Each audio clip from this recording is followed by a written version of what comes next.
কিরে স্যান্টা তোকে কি কি গিফট দিয়েছে দেখা একটু। আর আর এই বার্ড টুপি আর এই ট্যাক্সিটা আর এই ট্রেনটাও কত কিছু দিয়েছে।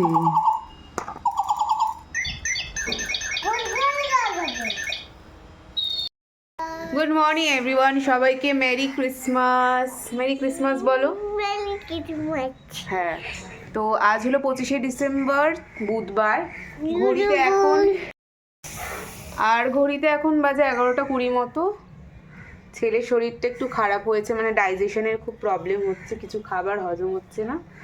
আর এখানে সব লেবু কেক দিয়ে গেল, সব কেক মোয়া লেবু এগুলো সব ছোটো কাকু দিয়ে গেল। এখানেও আরও কেক রয়েছে। তো ব্রেকফাস্টে আজকে বানিয়েছিলাম লুচি, মানে কড়াইশুঁটির কচুরি আর আলুর দম। তো কড়াইশুঁটির কচুরিটা আমি একটাই খেয়েছি, বেশি খাবো না তেলে ভাজা জিনিস। আর আলুর দম করেছি। হ্যাঁ, দিয়ে দিয়েছি। তো তাই জন্য আমি আটারই একটা লুচি, মানে লুচি কাম পরোটা একটু অল্প তেলে খাবো আলুর দম দিয়ে। মামুনি সেটা করে দিচ্ছে। আর এখন মানে স্নান টান করে চলে যাব বাপের বাড়িতে। ওখানেই সবাই বলতে কি বোনেরা আমরা একটু খাওয়া দাওয়া করব। আর ওর জন্য শিঙি মাছের ঝোল,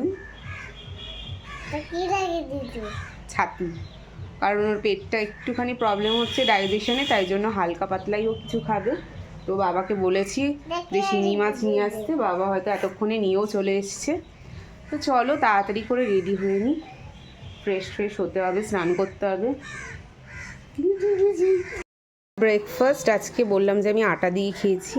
আর এই আলুর দমটা করেছি নিরামিষ। চেয়েছিলাম নতুন আলুর দম করতে, কিন্তু রাতে আনতে পারেনি। তো সকালই যেহেতু ব্রেকফাস্টটা করতে হবে, সকালেও কেউ আনতে যায়নি, তাই এই পুরনো আলু দিয়েই করেছি, একটু ভাজা মশলা দিয়ে। আর মোয়া, এই হচ্ছে আজকে ব্রেকফাস্ট।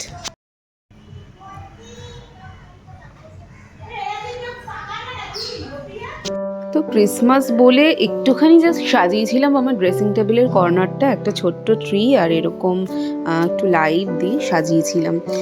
বেশি কিছু সাজাইনি, যেটুকু পারলাম সাজালাম। আর এই সমস্ত টয়গুলো আমার ছেলে পেয়েছে ক্রিসমাস গিফট হিসেবে। আর বিকেলবেলা আমাদের মেলা যাওয়ার প্ল্যান ছিল, তো সবাই আমাকে বাপের বাড়ি থেকে পিক আপ করে নিয়েছিল। তো এদিকে পার্কিং করাও হয়ে গেছে। পার্কিংয়ের জায়গা তো পাওয়াই যাচ্ছিল না, খুব মুশকিলে একটা জায়গা পাওয়া গেছে। তো এখন পার্কিং করে এবার আমরা মেলার দিকে এগিয়ে যাব। আর ছেলে আস্তে আস্তে একটু ঘুমিয়েই পড়েছিল, দুপুরে খুব একটা ঘুমায়নি বেশি, তাই জন্য ঘুমিয়ে পড়েছিল আস্তে আস্তে। গাড়ির দোলাতে এমনিতেই দেখবেন বাচ্চাদের একটু ঘুম পেয়ে যায়।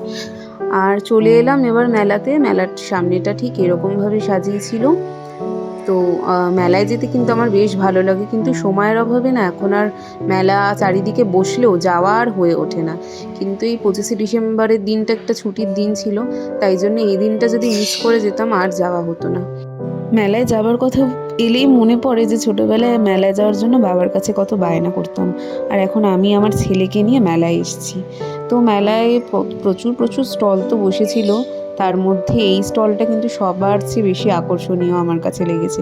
মানে crockery set, juice set, glass set সমস্ত কিছু অ্যাভেলেবেল ছিল। আর সত্যি কালেকশনগুলো দুর্দান্ত ছিল। তো এখান থেকে আমি নিয়েছিলাম একটা, মানে মেয়োনিজ আর সস রাখার যে ডিপগুলো, মানে যে প্লেটগুলো থাকে সেগুলো নিয়েছিলাম, মানে ডিপার যেগুলো, সেটা নিয়েছিলাম। আর ছেলের জন্য এরকম একটা পেপার পিগের সেকশন করা প্লেটটা নিলাম। একটু যখন বড় হবে তখন এর মধ্যে ওকে খাবার দিয়ে দেবো, নিজে খাবে। আর সামনে এই দোকানটাই ছিল, খুব ভালো খাবারগুলো ছিল। মেলায় যথারীতি মানে খাবারের দেখবেন কোয়ালিটি খুব খারাপ হয়, মানে ফিশের জায়গায় ফিশ তো পাওয়াই যায় না, চিকেনের জায়গায় ময়দার গোলা। কিন্তু সেই তুলনায় এখানে প্রাইস অনুযায়ী খাবার দাবারের কোয়ালিটি কিন্তু খুব ভালো ছিল। মানে ফিশ ফ্রাই, বাটার ফ্রাইতে প্রচুর পরিমাণে ফিশ দেওয়া ছিল। আর চিকেনের স্যাটেটাও দারুণ খেতে লেগেছে। তো আমরা সবাই যে যার পছন্দের খাবার নিয়ে খেতে থাকলাম। আর এখানে সামনেই একটা প্রোগ্রাম হচ্ছিল মেলার মধ্যে, যেখানে ইন্দ্রাণী দত্তা পারফর্ম করছিল, টলিউড অভিনেত্রী। অনেকেই দাঁড়িয়ে দেখছিল, কিন্তু আমাদের আর দেখার সময় নেই। ওখানে প্রোগ্রাম দেখলে আর মেলা ঘুরে দেখা হবে না। অলরেডি আমাদের যেতে যেতে 8টা সাড়ে 8টা বেজে গেছিলো। আর এখানে এই ল্যাম্পগুলো কি দুর্দান্ত দেখতে, এগুলো সমস্ত হাতের কাজ দেখেই বোঝা যাচ্ছে, আর সেই কারণে দামগুলোও ছিল বেশ ভালোই। তো এখানে আর দাঁড়ালাম না, কারণ নেওয়ার মতো কোনো জিনিস এখানে নেই, তাই জন্য চলে এলাম অন্য একটা দোকানে। এখানে ছেলের জন্য দেখছিলাম কিছু টুপি, তারপর সেরকম একটা পছন্দ হলো না, তো চলে গেলাম এখান থেকে। আর এই সামনেই ছিল একটা পিঠে পুলির দোকান, তো অনেকগুলোই ছিল, তার মধ্যে এই দোকানটা সব থেকে বড়। তো ভাবলাম এখান থেকেই ট্রাই করা যাক। যদিও আমার ট্রাই করা পিঠেটা একদমই বাজে ছিল, বাকি সবাই পাটিসাপটা নিয়েছিল। তো পাটিসাপটা আমি ভাবলাম সবাই তো খায়, আমি গোকুল পিঠে নিয়েছিলাম যেটা একদম চিনির গোলা ছিল। আর এখন আমি বাড়িতে চলে এসেছি, আমাকে মানে বাপের বাড়িতেই ফিরে এসেছি, রাত্রিবেলাটা এখানে থাকবো, পরের দিন যাব। তো মা করেনি, সরি, আমার বোনরা মিলে চিলি চিকেন আর মিক্সড ফ্রাইড রাইস বানিয়েছিল। চলো তাহলে ভিডিওটা এখানেই শেষ করছি। তোমাদের সাথে দেখা হচ্ছে আবার একটা নতুন ভিডিওতে। টাটা।